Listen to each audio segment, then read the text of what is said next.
Okay, welcome back. You should be somewhere around here, and I don't know if you've noticed, but when I started with this main image and all of these elements within here, I moved these elements off the main stage and put them on the artboard around so you couldn't see them.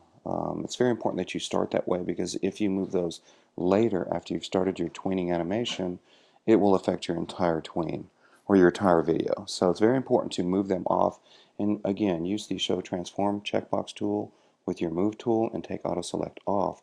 That way when you select those elements in your layers panel, they pop up even when they're on the artboard.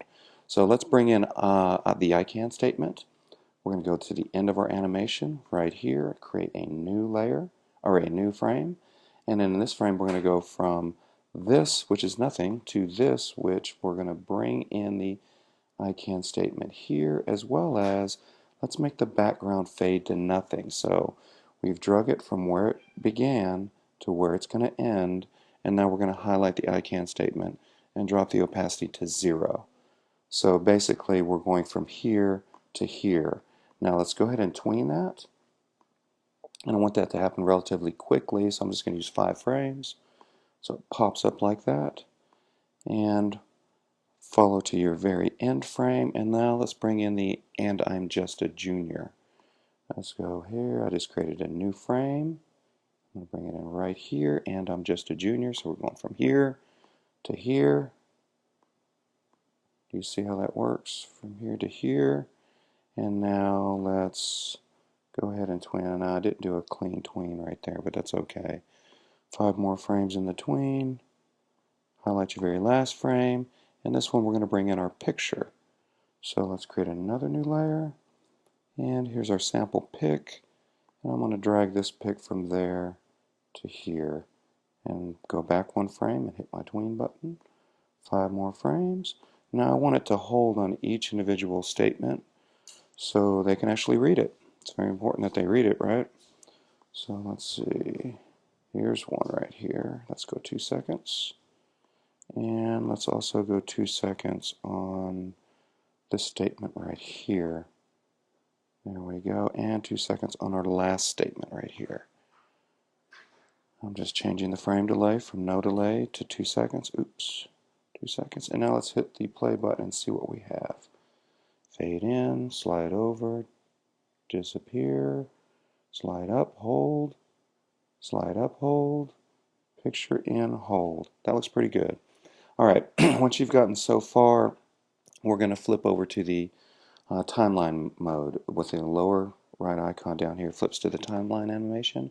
And once we do that, you'll notice it's a little bit bigger as far as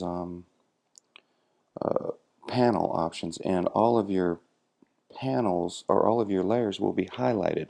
So when you select an object in your layers panel, it will highlight in the lineup at the bottom left corner. I don't know if you can see this. You can also make your timeline bigger or smaller, and you'll notice position, opacity, and styles over here on the left. Now say for instance Mr. Dude that slides in right here, this guy right here, you see him right here, he is picture, sample picture.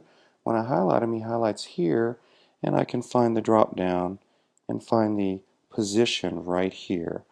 Now I can fine tune where that guy ends up by choosing the keyframe and moving it. You see how I'm moving these keyframes? I'm going to slow down that animation by spreading these keyframes out just a little bit, and you'll notice it will change the tween. I don't know if you can see that, but it's a lot slower than it was a minute ago. Okay, once you get this fine-tuned the way you want it, and you can do that with the opacity and many other elements, flip back to the frame mode and you're going to get this error message. Do not worry about this. It's basically going to convert some of those frames to certain percentages on how long each frame will show, like 0.3 seconds or 0.4 seconds. Please click Don't Show Again and click Continue. And you'll notice on the frame it doesn't say no delay anymore. It says 0.3 or 0.03. Hit play and see what you got going on, and I'll be around to help you, hopefully. See ya. Have a good one. Adios.